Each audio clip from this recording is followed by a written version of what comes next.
Bonjour à tous et bienvenue sur le cours en ligne de Madame Couder. On est toujours dans la partie 1, toujours sur l'énergie. Aujourd'hui, épisode 5, les sources d'énergie renouvelables. Et c'est parti. Donc on va commencer par récapituler les principales sources d'énergie qui existent sur Terre, que vous pourrez revoir sur l'épisode 4 si jamais vous avez des oublis. Le soleil, l'uranium, la biomasse, le vent, la terre, l'eau, qu'elles soient en hauteur ou en déplacement, et les ressources fossiles. Maintenant, on entend souvent dans le langage courant que certaines de ces énergies sont renouvelables. Et là, j'aimerais qu'on s'arrête un moment, parce qu'en physique, on ne parle pas d'énergie renouvelable, d'accord? Parce que ça ne veut rien dire. Énergie renouvelable, ça voudrait dire qu'une énergie puisse recommencer ou je ne sais pas trop quoi. En tout cas, une énergie, ça ne se crée pas, ça ne se transforme, ça ne se détruit pas, donc ça ne peut pas être renouvelable. Par contre, en revanche, les sources d'énergie, elles, peuvent être renouvelables ou non. D'accord? Donc, en physique, on parle bien non pas d'énergie renouvelable, c'est un abus de langage qu'il ne faut pas faire, mais bien de sources d'énergie renouvelables ou non. Alors, parmi ces sources, lesquelles sont renouvelables?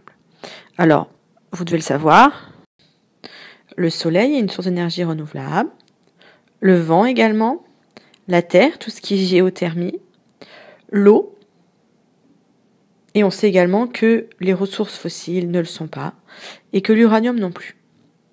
Mais qu'en est-il de la biomasse? La biomasse, je vous rappelle, c'est tout ce qui est issu des végétaux. Par exemple, quand vous brûlez une planche de bois dans votre cheminée, est-ce que vous utilisez une source d'énergie renouvelable ou non renouvelable?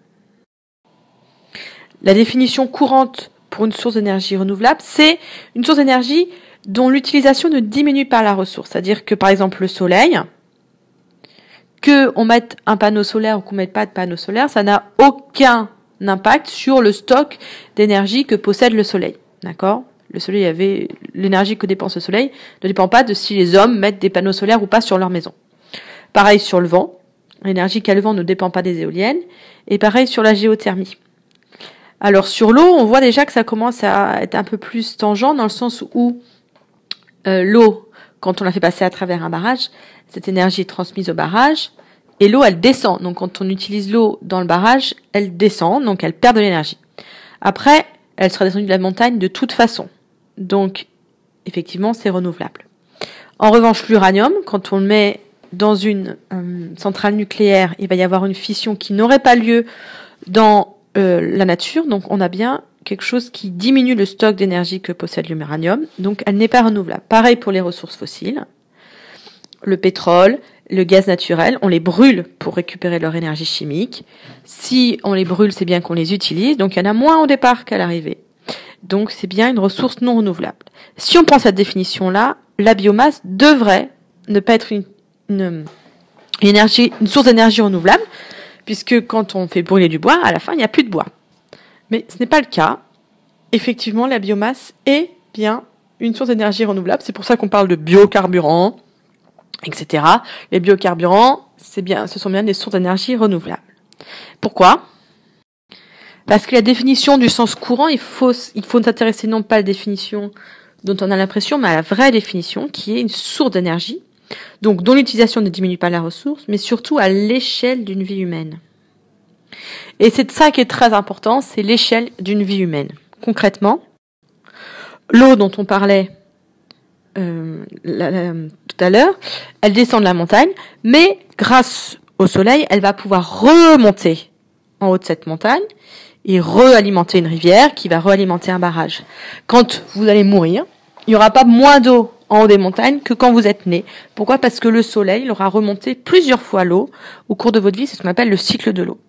C'est pour ça que l'eau dans les barrages est bien une ressource renouvelable. Par contre, les ressources fossiles ne sont pas renouvelables car du pétrole, du gaz naturel, il faut environ quelques millions d'années pour le faire. Vous vous rendez bien compte que 1 million d'années, c'est trop long. Quand vous allez mourir, il n'y aura pas eu de pétrole qui aura eu le temps de se refaire. Le stock ne se sera pas refait. Pareil pour l'uranium, le stock ne se refait pas, ou très peu. Du coup, c'est pour ça qu'elle est non renouvelable. En revanche, la biomasse, un arbre, met à peu près autant de temps à pousser qu'une vie humaine.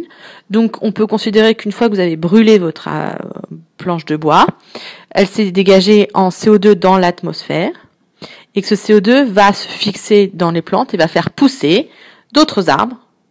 Et donc c'est bien ces arbres-là qu'on va pouvoir refaire brûler plus tard.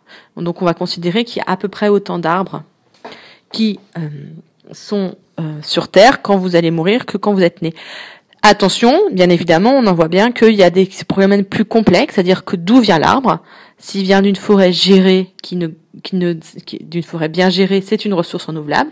Si c'est par exemple une forêt primaire ou une forêt qui en déforestation, où le nombre d'arbres diminue au cours du temps, on voit que là, ce n'est plus une ressource renouvelable. Pareil, donc ça, pour la plante, c'est un peu plus compliqué que juste c'est renouvelable, c'est pas renouvelable. Donc, sur la biomasse, attention, c'est une ressource renouvelable, mais qui peut aussi ne pas l'être. Voilà. Les sources d'énergie renouvelables, c'est fini. Je vous donne rendez-vous pour l'épisode 6 où on va parler des classifications de l'énergie.